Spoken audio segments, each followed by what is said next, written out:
Hi മക്കളെ, അപ്പം നമ്മൾ ഇന്ന് ഡിസ്കസ് ചെയ്യാൻ പോകുന്നത് നമ്മുടെ 8ാം ക്ലാസ്സിൻ്റെ സോഷ്യലിൻ്റെ മോഡൽ ക്വസ്റ്റ്യൻസ് ആണ്. എങ്ങനെയാണ് ക്വസ്റ്റ്യൻസ് വരുന്നത് അല്ലേ? മൊത്തത്തിൽ എക്സാം കഴിഞ്ഞപ്പോൾ നമുക്കൊരു ഐഡിയ കിട്ടിയിട്ടുണ്ട്. ക്വസ്റ്റ്യൻ പാറ്റേണിനൊക്കെ ഒരു വ്യത്യാസമുണ്ട്. മൾട്ടിപ്പിൾ ചോയ്സ് ക്വസ്റ്റ്യൻസ് ഒക്കെയാണ് വന്നിരിക്കുന്നത്. അപ്പോൾ സോഷ്യലിന് നമുക്ക് എങ്ങനെയൊക്കെയാണ് ചോദ്യങ്ങൾ വരുന്നതെന്ന് ജസ്റ്റ് നോക്കാം അല്ലേ? നമുക്ക് എക്സാം ആണ് നാളെ. അപ്പോൾ നമ്മുടെ ഫസ്റ്റ് ക്വസ്റ്റ്യൻ നമ്മൾ ആദ്യം തന്നെ നിങ്ങൾ എക്സാം എഴുതുന്നതിന് മുമ്പ് എന്ത് നോക്കണം? നമ്മുടെ കൂൾ ഓഫ് ടൈമിൽ ക്വസ്റ്റ്യൻ പേപ്പർ കിട്ടിക്കഴിഞ്ഞ് കഴിഞ്ഞാൽ എന്തൊക്കെ ആൻസേഴ്സ് ചെയ്യണം, ഏതൊക്കെ ചെയ്യണ്ട എന്നുള്ളതൊക്കെ ഒന്ന് നോട്ട് ചെയ്ത് വെക്കണം. അപ്പോൾ ഫസ്റ്റ് തന്നെ നമ്മളോട് പറഞ്ഞിരിക്കുന്നത് നിർദ്ദേശങ്ങൾ എന്തൊക്കെയാണെന്ന് നോക്കണം.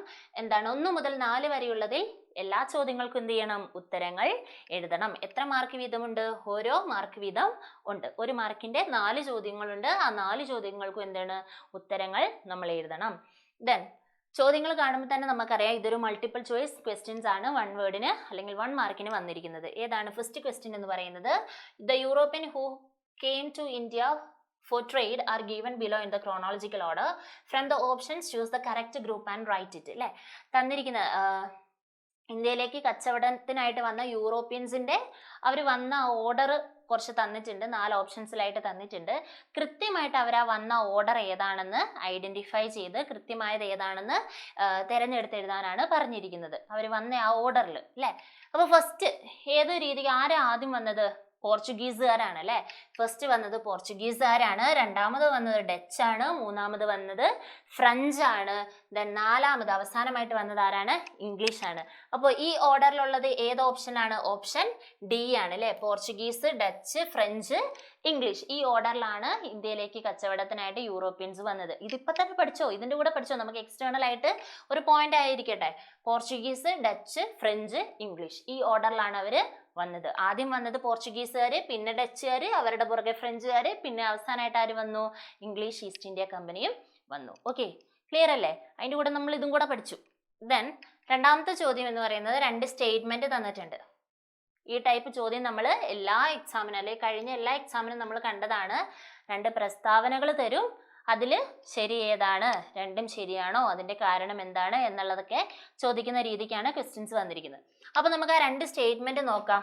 The imaginary line that demarcates day and night on the earth is called a circle of illumination. And രണ്ടാമത്തെ സ്റ്റേറ്റ്മെന്റ് എന്ന് പറയുന്നത് revolution is the movement of earth around the sun in a fixed orbit. അതായത് ഭൂമിയിലെ രാത്രിയെയും പകലിനെയും വേർതിരിക്കുന്ന സാങ്കല്പിക രേഖയാണ് ഇത്? പ്രകാശവൃത്തം അല്ലെങ്കിൽ സർക്കിൾ ഓഫ് ഇലുമിനേഷൻ. 3ാമത്തെ ചാപ്റ്ററിൽ നമുക്ക് പഠിക്കാനുണ്ട് അല്ലെ? സർക്കിൾ ഓഫ് ഇലുമിനേഷൻ എന്ന് പറയുന്നത് സത്യമാണ്. രാത്രിയെയും പകലിനെയും, ഭൂമിയിൽ രാത്രിയെയും പകലിനെയും വേർതിരിക്കുന്ന സാങ്കല്പിക രേഖനെയാണ് എന്തെന്ന് പറയുന്നത്? സർക്കിൾ ഓഫ് ഇലുമിനേഷൻ എന്ന് പറയുന്നത്. അപ്പോൾ സ്റ്റേറ്റ്മെന്റ് 1 എന്ന് പറയുന്നത് ശരിയാണെന്ന് നമുക്കറിയാം. രണ്ടാമത്തെ എന്താണ്? ദ റെവല്യൂഷൻ അല്ലെ? ഭൂമി ഒരു നിശ്ചിത ഭ്രമണപഥത്തിൽ സൂര്യന് ചുറ്റും പ്രദക്ഷിണം വെക്കുന്നതിനെയാണ് എന്തെന്ന് പറയുന്നത്? പരിക്രമണം അല്ലെങ്കിൽ റെവല്യൂഷൻ എന്ന് പറയുന്നത്. ശരിയാണോ തെറ്റാണോ? സ്റ്റേറ്റ്മെന്റ് വായിക്കുമ്പോൾ നമുക്കറിയാം ഇത് രണ്ടും എന്താണ്? ശരിയാണ്. ശരിയായത് എഴുതാനാണോ പറഞ്ഞിരിക്കുന്നത്? അല്ല, നമ്മളോട് എന്താ പറഞ്ഞിരിക്കുന്നത്? Which of the above statement is correct എന്നുള്ളത് താഴെ തന്നിരിക്കുന്ന ഓപ്ഷനിൽ നിന്നുമാണ് നമുക്ക് സെലക്ട് ചെയ്യേണ്ടത് അല്ലെങ്കിൽ നമ്മൾ ചൂസ് ചെയ്യേണ്ടത്. അപ്പോൾ ഓപ്ഷൻ എ എന്താ പറഞ്ഞിരിക്കുന്നത്? സ്റ്റേറ്റ്മെന്റ് 1 ഓൺലി, അതായത് സ്റ്റേറ്റ്മെന്റ് പ്രസ്താവന 1 മാത്രമാണ് ശരി എന്നാണ് ഓപ്ഷൻ എ പറയുന്നത്. ഓപ്ഷൻ ബി പറയുന്നത് പ്രസ്താവന 2 മാത്രമാണ് ശരി എന്നാണ് പറയുന്നത്. മൂന്നാമത്തെ ഓപ്ഷൻ എന്താ പറയുന്നത്? 1ഉം 2ഉം ശരിയാണെന്ന് പറയുന്നുണ്ട്. അപ്പൊ ചാടി കയറി നമുക്ക് അത് എഴുതാൻ പറ്റുമോ? ഇല്ല. നമുക്ക് ആ 4ാമത്തെ ഓപ്ഷനും കൂടെ എന്താ പറയുന്നതെന്ന് നോക്കി നോക്കാം. 4ാമത്തെ ഓപ്ഷൻ എന്താ പറയുന്നത്? പ്രസ്താവന 1ഉം അല്ല 2ഉമല്ല, അതായത് 1ഉം ശരിയല്ല 2ഉം ശരിയല്ല എന്നാണ് 4ാമത്തെ ഓപ്ഷൻ പറഞ്ഞിരിക്കുന്നത്. Neither statement 1 nor the statement 2. ഈ 4 ഓപ്ഷനിൽ നിന്നും ഏതാണ് ശരിയായിട്ടുള്ളത്? 2 സ്റ്റേറ്റ്മെന്റും ശരിയാണ് അല്ലെ? 2 സ്റ്റേറ്റ്മെന്റും ശരിയാണെന്ന് പറയുന്നത് ഓപ്ഷൻ സി ആണ്. അപ്പോൾ ഉത്തരം ഏതാണ്? Option C. Both statement 1 and 2 രണ്ടും 1ഉം 2ഉം എന്താണ്? ശരി എന്നുള്ള ഓപ്ഷനാണ് നമ്മളിവിടെ സെലക്ട് ചെയ്ത് എഴുതേണ്ടത്. ഓക്കെ, നിങ്ങൾക്ക് ഓപ്ഷൻ സി എന്ന് എഴുതിയിട്ട് എന്തെഴുതാം? Both statement 1 and 2 is correct എന്നുള്ളത് എഴുതാം കേട്ടോ. സി എന്ന് മാത്രമാക്കി എഴുതി നിർത്തണ്ട. ദെൻ 3ാമത്തെ ചോദ്യം ഒന്ന് നോക്കിക്കേ.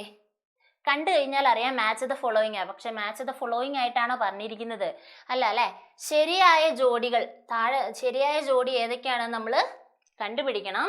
അതിൽ കൃത്യമായിട്ട് എവിടെ ഏത് ഓപ്ഷനിലാണ് അത് മാർക്ക് ചെയ്തിരിക്കുന്നത് എന്നുള്ളത് സെലക്ട് ചെയ്തിട്ട് വേണം നമ്മൾ എഴുതാൻ വേണ്ടിയിട്ട്. അല്ലേ? ഇതാ താഴെ തന്നിരിക്കുന്ന ചുവടെ നൽകിയിരിക്കുന്നവയിൽ നിന്ന് ശരിയായതാണ് നമ്മൾ സെലക്ട് ചെയ്ത് എഴുതേണ്ടത്. അത് സെലക്ട് ചെയ്ത് എഴുതണമെങ്കിൽ ആദ്യം നമുക്ക് എന്തറിയണം? യെസ്, ആര്യ സമാജം എന്ന് പറയുന്ന സോഷ്യൽ റിഫോം മൂവ്മെന്റ് അല്ലെങ്കിൽ സാമൂഹിക പരിഷ്കരണ പ്രസ്ഥാനത്തിന്റെ സ്ഥാപകൻ, ഫൗണ്ടർ ആരാണെന്നുള്ളത് നമുക്ക് സെറ്റ് 2-ൽ നിന്ന് കണ്ടുപിടിക്കണം. ആര്യ സമാജത്തിന്റെ ആരാണ്? ആര്യ സമാജത്തിന്റെ സ്വാമി ദയാനന്ദ സരസ്വതിയാണ്. എ എന്ന് പറയുന്നതിന്റെ ഉത്തരം ഏതാണ്?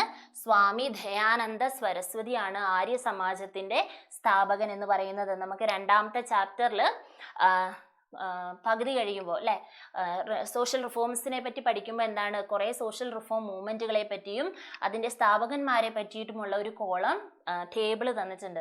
ആ ടേബിൾ എന്ത് ചെയ്യണം? കൃത്യമായിട്ട് പഠിച്ചാലാണ് നമുക്ക് ഇത്തരത്തിൽ ചോദ്യങ്ങൾക്ക് ഉത്തരം എഴുതാൻ വേണ്ടിയിട്ട് പറ്റുള്ളൂ. ദെൻ സെൽഫ് റെസ്പെക്ട് മൂവ്മെന്റ് അല്ലെങ്കിൽ അഭിമാന പ്രസ്ഥാനത്തിന്റെ സ്ഥാപകൻ ആരാണ്? ഇ.വി. രാമസ്വാമി നായ്ക്കറാണ്. ഇ.വി. രാമസ്വാമി നായ്ക്കറാണ്. അതായത് എ എന്ന് പറയുന്നതിന്റെ ഓപ്ഷൻ എക്ക് മാച്ച് ഏതാണ്? 3 ആണ് അല്ലെ? സെറ്റ് 2-ലെ 3 ആണ്. ദെൻ ബിന്റെ ഓപ്ഷൻ കറക്റ്റ് ഏതാണ്? 1 ആണ്. ബി സെറ്റ് 2-ലെ രണ്ടാമത്തതാണ് എയിനോട് ബിക്ക് മാച്ചിങ്. ദെൻ സാധുജന പരിപാലന സംഘം എന്ന് പറയുന്നത് ആരുടെയാണ്? അയ്യങ്കാളിയുടെയാണ് അല്ലെ? അപ്പോ സിയുടെ സ്ഥാപകൻ ആരാണ്? 2-ൽ കൊടുത്തിരിക്കുന്ന അയ്യങ്കാളിയാണ്. ദെൻ ഈ എ എന്ന് പറയുന്നത് 3 ആണെന്നും ബിന്റെ 1 ആണെന്നും സിന്റെ 2 ആണെന്നുള്ളത് ഇതിൽ ഏത് ഓപ്ഷനിലാണ് കൊടുത്തിരിക്കുന്നത്? എ 3 ബി 1 സി 2 എന്ന് പറയുന്നത് ഏത് ഓപ്ഷനിലാ? Yes, option എയിലാണ്. അപ്പൊ നമ്മൾ ഏതാണ് സെലക്ട് ചെയ്ത് എഴുതേണ്ടത്? ഓപ്ഷൻ എ ഇതിൽ നിന്ന് സെലക്ട് ചെയ്ത് എഴുതുകയാണ് വേണ്ടത്. അല്ലാതെ വെറുതെ എന്ത് ചെയ്യരുത്? ആ കോളം വരച്ചിട്ട് മാച്ച് ദ ഫോളോയിങ് ആയിട്ട് മാച്ച് ചെയ്ത് വെക്കരുത്. ഓക്കെ, ഇനി നമ്മൾ 4ാമത്തെ ചോദ്യം, അതായത് 1 മാർക്കിന്റെ ലാസ്റ്റ് ക്വസ്റ്റ്യൻ ആണ്. 4 ചോദ്യങ്ങളെ 1 മാർക്കിനുള്ളൂ. അതിലെ 4ാമത്തെ ചോദ്യമാണ് ഇവിടെ നോക്കുന്നത്. ദെൻ കോളം എയും കോളം ബിയും 2 കോളംസ് തന്നിട്ടുണ്ട്. ദെൻ എന്താണ് കോളം എയില്? എക്സ്ട്രീമിസ്റ്റുകൾ എന്ന് കൊടുത്തിട്ടുണ്ട് അല്ലെ? തീവ്ര ദേശീയവാദികൾ എന്ന് കൊടുത്തിട്ടുണ്ട്. ദെൻ ബി എന്നാണ്? ഇതിൽ നിന്ന് കോളം എയ്ക്ക് ചേരുന്നത് ഏതൊക്കെയാ? ബിയില് കോളം എയിനോട് യോജിക്കുന്ന കാര്യങ്ങൾ ബിയിൽ നിന്നും തെരഞ്ഞെടുത്ത് വേണം എഴുതാൻ വേണ്ടിയിട്ട് അല്ലെ?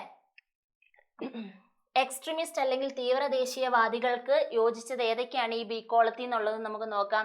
എന്താണ്? ബാലഗംഗാധര തിലക്, ബിപിൻ ചന്ദ്രപാൽ, ലാലാ ലജ്പത് റായ് എന്ന് പറയുന്നത് 1ാമത്തെ ഓപ്ഷൻ എന്ന രീതിക്ക് കൊടുത്തിട്ടുണ്ട്. ദെൻ രണ്ടാമത് എന്താ? ബി കോളത്തിൽ രണ്ടാമത് കൊടുത്തിരിക്കുന്നത് എന്താണ്? Struggles that are peaceful and bloodless, അതായത് സമാധാനപരവും രക്തരഹിതവുമായ സമരങ്ങളായിരുന്നു തീവ്ര ദേശീയവാദികൾ. ആണോ? ശരിയാണോ? തെറ്റാണോ? തീവ്ര ദേശീയവാദികൾ അങ്ങനെയായിരുന്നോ? സമാധാനപരമായിരുന്നോ അവര് സമരങ്ങളൊക്കെ നടത്തിയിരുന്നത്? ഇത് ചേരുവോ? ചേരത്തില്ല. ഓക്കെ, ബാലഗംഗാധര തിലക്, ബിപിൻ ചന്ദ്രപാൽ, അതേപോലെ തന്നെ ലാലാ ലജ്പത് റായ് എന്നൊക്കെ പറയുന്നത് എക്സ്ട്രീമിസ്റ്റുകളാണ് അല്ലെ? എക്സ്ട്രീമിസ്റ്റുകളാണ്. അപ്പൊ ഇത് ശരിയാണ്. ദെൻ അഡോപ്റ്റ് മെത്തേഡ്സ് ലൈക്ക് സ്വദേശി മൂവ്മെന്റ് ആൻഡ് ബോയ്ക്കോട്ട്, അതായത് സ്വദേശി ബഹിഷ്കരണം തുടങ്ങിയ പ്രവർത്തന രീതികളായിരുന്നു സ്വീകരിച്ചിരുന്നത്. ശരിയാണ് അല്ലെ? എക്സ്ട്രീമിസ്റ്റുകൾ ഇത്തരത്തിലുള്ള പ്രവർത്തന രീതികളായിരുന്നു സ്വീകരിച്ചിരുന്നത്. ദെൻ ഫിറോസ് ഷാ മേത്ത, ദാദാഭായ് നവറോജി ഒക്കെ എക്സ്ട്രീമിസ്റ്റിൽ പെടുന്നതാണോ? അല്ല അല്ലെ? അപ്പൊ ഏതൊക്കെ കാര്യങ്ങളാണ് എ കോളത്തിനോട് യോജിക്കുന്നതെന്ന് നമ്മൾ ഈ ഓപ്ഷൻസിൽ നിന്ന് സെലക്ട് ചെയ്യണം. ഏതൊക്കെയാ? 1ഉം 3ഉം ആണ് അല്ലെ? 1ഉം 3ഉം ഉള്ളത് ഏതിലാണ്? ഓപ്ഷൻ ഡിയിലാണ് 1ഉം 3ഉം നൽകിയിരിക്കുന്നത്. അപ്പൊ ഓപ്ഷൻ ഡി ആണ് നമ്മൾ എന്ത് ചെയ്യേണ്ടത്? സെലക്ട് ചെയ്ത് എഴുതേണ്ടത്. അല്ലാതെ കോളം വരച്ചിട്ട് എന്ത് ചെയ്യരുത്? ഈ 2 പോയിന്റ്സുകൾ എടുത്ത് എഴുതുക. അല്ലാതെ ഇവിടെ നിന്ന് വേണം നമ്മൾ സെലക്ട് ചെയ്ത് എഴുതാൻ വേണ്ടിയിട്ട്. ഓക്കെ, അപ്പൊ നമ്മുടെ 1 മാർക്കിന്റെ സെറ്റ് കഴിഞ്ഞു. ഇനി അടുത്ത എത്ര മാർക്കിന്റെയാണ്? 5 മുതൽ 7 വരെയുള്ളതില് 5 മുതൽ 7 വരെയുള്ളതിന് 2 മാർക്കാണ് ലഭിക്കുന്നത്. In the questions which A choice answer only 1 write the answers in 2 or more sentence, അതായത് 5 മുതൽ 7 വരെയുള്ളതിന് 2 മാർക്കാണ് തന്നിരിക്കുന്നത്. അതിൽ 5A എന്നോ 5B എന്നോ ഓപ്ഷൻസ് ചോയ്സ് തരുന്നുണ്ടെങ്കിൽ, നിങ്ങൾക്ക് ഇഷ്ടമുള്ളത് എടുത്ത് എഴുതാം എന്നുള്ള ചോയ്സ് തരുന്നുണ്ടെങ്കിൽ അതിലേതെങ്കിലും ഒന്ന് മാത്രം എന്ത് ചെയ്താൽ മതി? എഴുതിയാൽ മതി. പിന്നെ ഏതാണ്? 1 or 2 സെന്റൻസിൽ എന്ത് ചെയ്യണം? ഇതിന് ഉത്തരം എഴുതിയിട്ടുണ്ടാകണം. ദെൻ നമുക്ക് നോക്കാം 5 തന്നെ അഞ്ചാമത്തേന് എ എന്നും ബി എന്നും ചോയ്സ് തന്നിട്ടുണ്ട്. 5 എയും 5 ബിയും ചോയ്സ് തന്നിട്ടുണ്ട്. 5 എ എന്ന് പറയുന്ന ക്വസ്റ്റ്യൻ എന്താണ്? When it is 8 PM at the Greenwich meridian, അതായത് ഗ്രീനിച്ചിൽ രാത്രി 8 മണിയാണെങ്കിൽ what will be the time at 30 degree east and 30 degree west longitude, അതായത് 30 ഡിഗ്രി കിഴക്കും 30 ഡിഗ്രി പടിഞ്ഞാറ് രേഖാംശങ്ങളിലെ സമയം എത്രയാണെന്നാണ് കണ്ടുപിടിക്കേണ്ടത്. A question. അപ്പൊ എ ക്വസ്റ്റ്യന്റെ ഉത്തരം എങ്ങനെയാ കണ്ടുപിടിക്കുക? ഗ്രീനിച്ച് 0 ഡിഗ്രി അല്ലെ, 0 ഡിഗ്രി മെറീഡിയനിൽ എത്രയാ സമയം പറഞ്ഞത്? 8 മണി, അതായത് രാത്രി 8 മണിയാണെന്നാണ് തന്നിരിക്കുന്നത്. ഓക്കെ, അപ്പൊ 30 ഡിഗ്രി ഈസ്റ്റിലും അതേപോലെ തന്നെ 30 ഡിഗ്രി വെസ്റ്റിലും എത്രയായിരിക്കും സമയം എന്നാണ് നമുക്ക് കണ്ടുപിടിക്കേണ്ടത്. 30 ഡിഗ്രി ഈസ്റ്റിലും 30 ഡിഗ്രി വെസ്റ്റിലും അപ്പോൾ സമയം എത്രയായിരിക്കും എന്നാണ് കണ്ടുപിടിക്കുന്നത്. എങ്ങനെ കണ്ടുപിടിക്കും നമുക്കറിയാം, ഓരോ ലാറ്റിറ്റ്യൂഡ്സും തമ്മിൽ, ഓരോ ലോങ്ങിറ്റ്യൂഡ്സും തമ്മിൽ, ഓരോ രേഖാംശം തമ്മിൽ എത്ര മിനിറ്റിന്റെ വ്യത്യാസം ഉണ്ടെന്നാ പറഞ്ഞത്? 4 മിനിറ്റിന്റെ വ്യത്യാസമുണ്ട് അല്ലെ. 4 മിനിറ്റിന്റെ വ്യത്യാസമാണുള്ളത്. 4 മിനിറ്റിന്റെ വ്യത്യാസമാണുള്ളത്. അപ്പോൾ 30 ഡിഗ്രിയിലേക്ക് എത്ര മിനിറ്റ് വ്യത്യാസം ഉണ്ടാകും? നമുക്ക് എന്ത് ചെയ്താൽ മതി?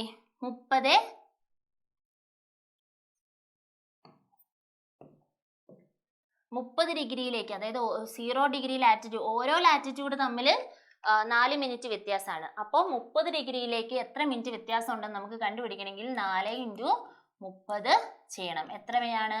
120 അല്ലെ. 120 മിനിറ്റ്, അതായത് നമ്മൾ ഹവറിലേക്ക് കൺവേർട്ട് ചെയ്യുമ്പോൾ 120 ഡിവൈഡഡ് ബൈ 60 എത്ര വരും answer?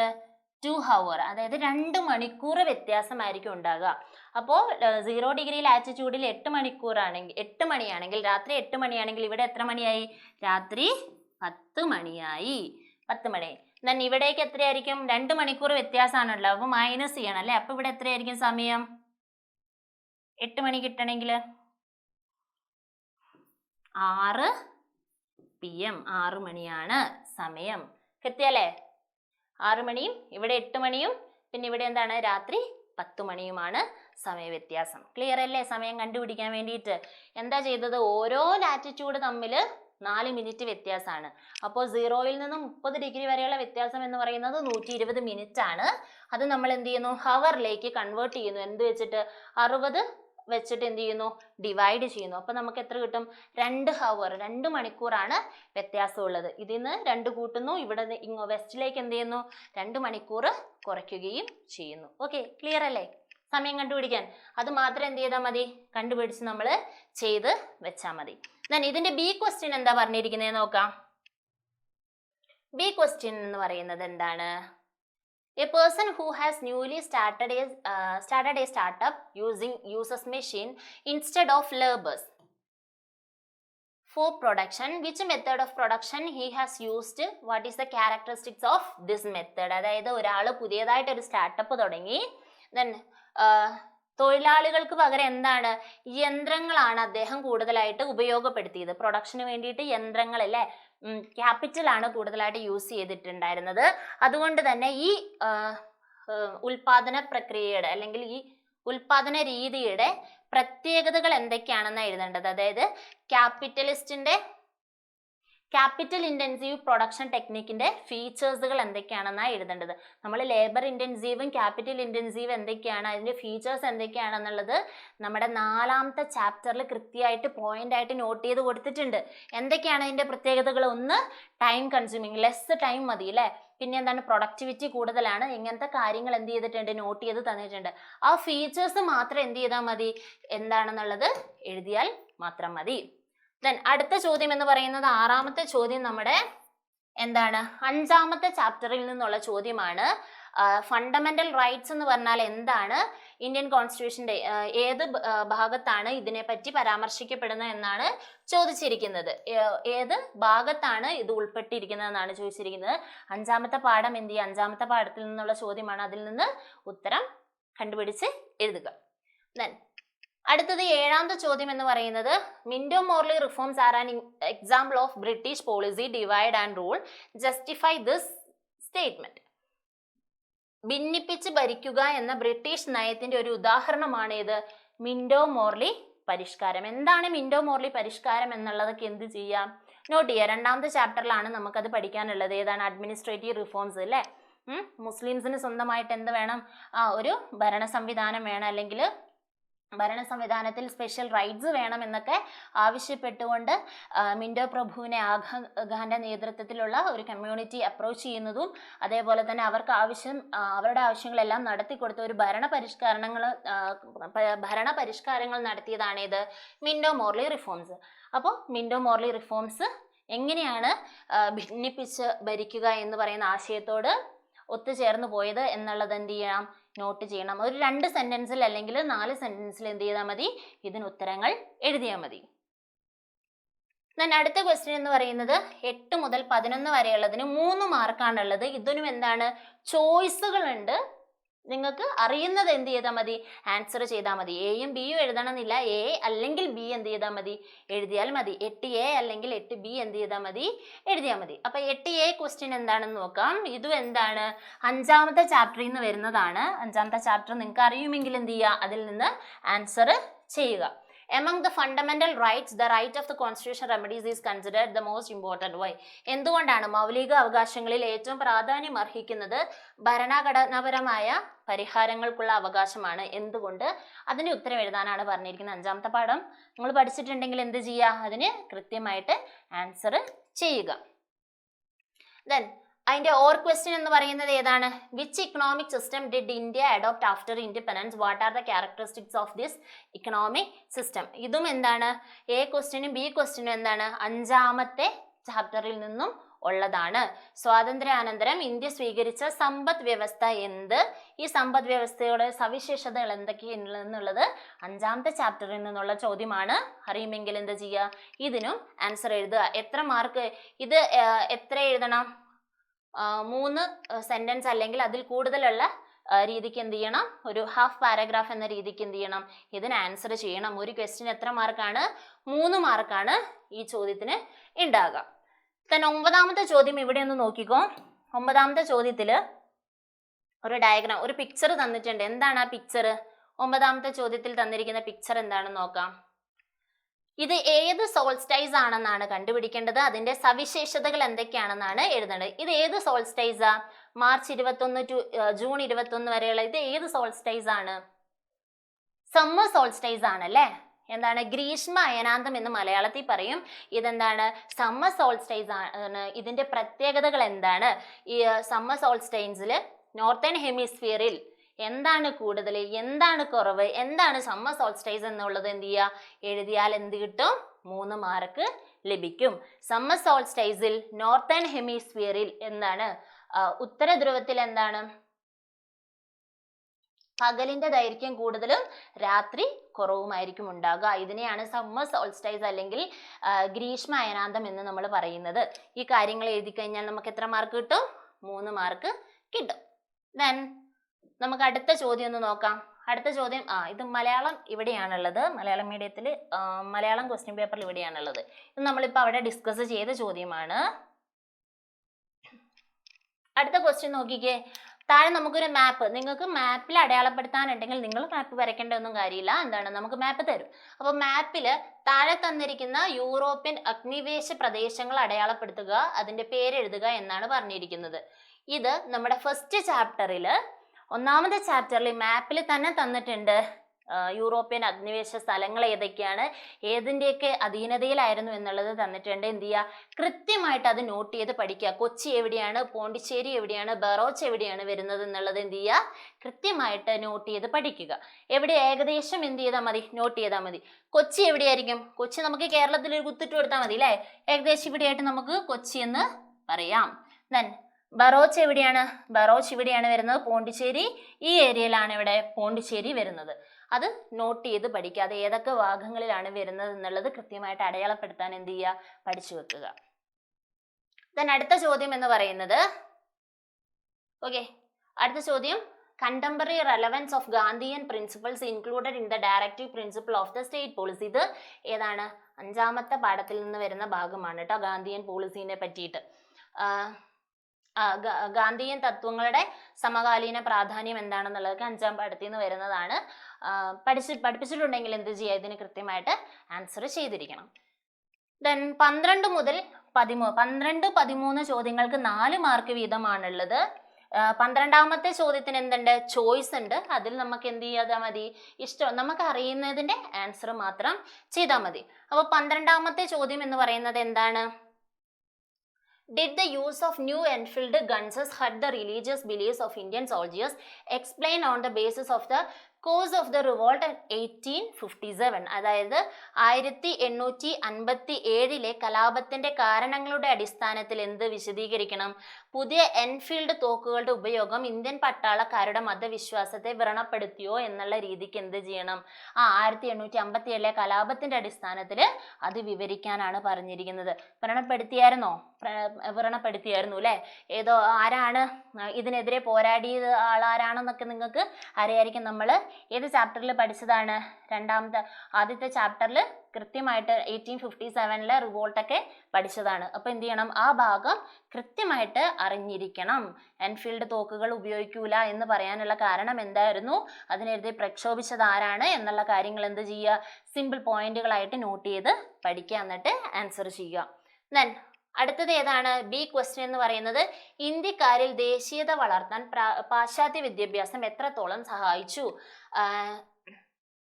How did Western education help in developing nationalism among Indians? നമ്മൾ 2ാമത്തെ ചാപ്റ്ററിൽ നമ്മൾ നാഷണലിസത്തിലേക്ക് നയിച്ച കുറേ ഫാക്ടേഴ്സിനെ പറ്റി നമ്മൾ പഠിച്ചായിരുന്നു. എഡ്യൂക്കേഷൻ, ഇക്കണോമിക് പോളിസി എന്നൊക്കെ പറഞ്ഞ് കുറേ പോയിന്റുകൾ നമ്മൾ പഠിച്ചു.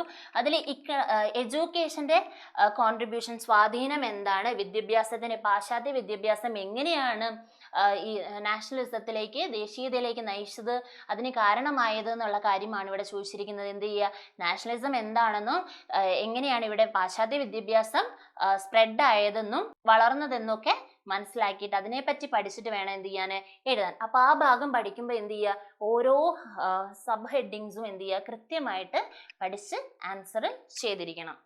ദെൻ അടുത്തത് 13ാമത്തെ ചോദ്യം എന്ന് പറയുന്നത് എന്താണ്? Explain any 2 basic economic problem അല്ലെ? അടിസ്ഥാന സാമ്പത്തിക പ്രശ്നങ്ങളിൽ ഏതെങ്കിലും 2 എണ്ണം വിശദീകരിക്കുക എന്നാണ് പറഞ്ഞിരിക്കുന്നത്. നമുക്കറിയാം 3 പ്രശ്നങ്ങളാണുള്ളത്. What to produce, how to produce and for whom to produce അല്ലെ? എന്ത് ഉൽപ്പാദിപ്പിക്കണം, എങ്ങനെ ഉൽപ്പാദിപ്പിക്കണം, ആർക്ക് വേണ്ടി ഉൽപ്പാദിപ്പിക്കണം. ഇതിലെ ഏതെങ്കിലും 2 പ്രോബ്ലത്തെ പറ്റി എന്ത് ചെയ്യണം, എക്സ്പ്ലെയിൻ ചെയ്യാനാണ് പറഞ്ഞിരിക്കുന്നത് അല്ലെ? നമുക്കറിയാം ഹൗ ടു പ്രൊഡ്യൂസിൽ നമുക്ക് ക്യാപിറ്റൽ ഇൻറ്റൻസീവും ലേബർ ഇൻറ്റൻസീവും തൊഴിൽ തീവ്ര സാങ്കേതിക രീതിയും അതേപോലെ തന്നെ മൂലധന തീവ്ര സാങ്കേതിക രീതിയെ പറ്റിയൊക്കെ എന്ത് ചെയ്യാം, കൂട്ടി എഴുതിയിട്ട് നമുക്കിത് എക്സ്പ്ലെയിൻ ചെയ്യാൻ വേണ്ടിയിട്ട് പറ്റും. ഇതൊരു എസ്സേ ക്വസ്റ്റ്യൻ മോഡലാണ് വരുന്നത്. എത്ര മാർക്ക് കിട്ടും? 4 മാർക്കിന്റെ ആണ് ചോദ്യങ്ങൾ. ഇതിൽ ഏതെങ്കിലും 2 എണ്ണമാണ് എഴുതേണ്ടത്. ഇനി നമുക്ക് അടുത്തൊരു ചോദ്യം നോക്കാം. അടുത്ത 14ാമത്തെ ചോദ്യം എന്ന് പറയുന്നത് എന്താണ്? Describe the contributions of Rajaram Mohan Roy. Rajaram Mohan റോയിയുടെ കോൺട്രിബ്യൂഷൻസും അതേപോലെ തന്നെ പണ്ഡിത രമാഭായിയുടെ കോൺട്രിബ്യൂഷൻസ്, സാമൂഹിക പരിഷ്കരണങ്ങളിൽ ഇന്ത്യയുടെ സാമൂഹിക പരിഷ്കരണ രംഗത്ത് രാജാറാം മോഹൻ റോയിയുടെയും പണ്ഡിത രമാഭായിയുടെയും പ്രവർത്തനങ്ങളെ പറ്റിയിട്ട് എന്ത് ചെയ്യുക, സംഭാവനകൾ എന്തൊക്കെയാണെന്ന് വിശദീകരിക്കുക എന്നാണ് പറഞ്ഞിരിക്കുന്നത്. രാജാറാം മോഹൻ റോയിനെ പറ്റി നമുക്കൊരു പാരഗ്രാഫിൽ കൃത്യമായിട്ട് പഠിക്കാനുണ്ട് അല്ലെ? എന്തൊക്കെയാണ് ഇന്ത്യൻ ജനതയ്ക്ക് വേണ്ടിയിട്ട് ചെയ്തത്, എന്തൊക്കെയാണ് അദ്ദേഹത്തിന്റെ ഇൻഫ്ലുവൻസ്, എന്തൊക്കെ കാര്യങ്ങൾ, അതായത് ന്യൂസ് പേപ്പേഴ്സിന്റെ ആണെങ്കിലും അതേപോലെ തന്നെ എന്തൊക്കെയാണ് ഇവിടെ നിർത്തലാക്കി എന്നുള്ളത് നമുക്ക് ബോക്സിലായിട്ട് കോളങ്ങളായിട്ട് തന്നിട്ടുണ്ട്. അപ്പോൾ സാമൂഹിക പരിഷ്കർത്താക്കളെ പറ്റിയിട്ട് എന്ത് ചെയ്യുക, കൃത്യമായിട്ട് പഠിക്കുക കേട്ടോ. എന്നിട്ട് വേണം നമുക്ക് ഇത്തരത്തിൽ, ഇതൊരു എസ്സേ ക്വസ്റ്റ്യൻ ആയിട്ടാണ് ചോദിച്ചിരിക്കുന്നത്. അപ്പോൾ എന്ത് ചെയ്യുക, എസ്സേ മോഡൽ തന്നെ പഠിച്ചു വെക്കുക. അപ്പോൾ 14 ബി ക്വസ്റ്റ്യൻ എന്താണ്? ഇന്ത്യയിൽ ബ്രിട്ടീഷ് ഭരണത്തിന് അടിത്തറയിട്ടതിൽ പ്ലാസി ബക്സർ യുദ്ധങ്ങൾക്കുള്ള പങ്ക് വിലയിരുത്തുക. ബ്രിട്ടീഷ് ഭരണത്തിന് അല്ലെ, ബ്രിട്ടീഷുകാരുടെ ഭരണത്തിന് എങ്ങനെയാണ് ഈ യുദ്ധങ്ങൾ കാരണമായത് എന്നുള്ള കാര്യങ്ങളൊക്കെ എന്ത് ചെയ്യുക, വിശദീകരിച്ച്, എന്താണ് ബാറ്റിൽ ഓഫ് പ്ലാസിം, എന്താണ് ബാറ്റിൽ ഓഫ് ബക്സർ എന്താണെന്നൊക്കെ എഴുതിയിട്ട് വേണം ഇതിന് ഒരു കൺക്ലൂഷൻ കൊടുത്ത് വേണം എഴുതാൻ. ദെൻ 15ാമത്തെ ചോദ്യം എന്ന് പറയുന്നത് എന്താണ്? ഗ്രീനിച്ച് ടൈമും അതേപോലെ തന്നെ ലോക്കൽ ടൈമും എന്താണെന്ന് എക്സ്പ്ലെയിൻ ചെയ്യുക. പ്രാദേശിക സമയം എന്താണ്, ഗ്രീനിച്ച് സമയം എന്താണെന്ന് എക്സ്പ്ലെയിൻ ചെയ്യാനാണ് എസ്എ ക്വസ്റ്റ്യൻ ആയിട്ട് വന്നിരിക്കുന്നത്. അപ്പോൾ എസ്എ ക്വസ്റ്റ്യൻ 5 മാർക്കിന്റെ നമ്മൾ എത്ര എഴുതണം? 2 എണ്ണം എഴുതണം. അതിലൊന്നിന് ചോയ്സ് ഉണ്ടാകും. ചോയ്സിൽ നമുക്ക് എന്ത് ചെയ്താൽ മതി? സെലക്ട് ചെയ്താൽ മതി. അപ്പോൾ ചോയ്സ് ഉള്ള എല്ലാം എന്ത് ചെയ്യരുത്? ആൻസർ ചെയ്യരുത്. അപ്പോൾ ഈ മോഡലിലാണ് നമുക്ക് ഈ വർഷം ചോദ്യങ്ങൾ ചോദിക്കാൻ സാധ്യത. അപ്പോൾ എന്ത് ചെയ്യുക? നന്നായിട്ട് പഠിച്ചിട്ട് നന്നായിട്ട് എക്സാം എഴുതുക കേട്ടോ. അപ്പോൾ എല്ലാവർക്കും ഓൾ ദ ബെസ്റ്റ്. അപ്പോൾ നമുക്കിനി വീണ്ടും കാണാം.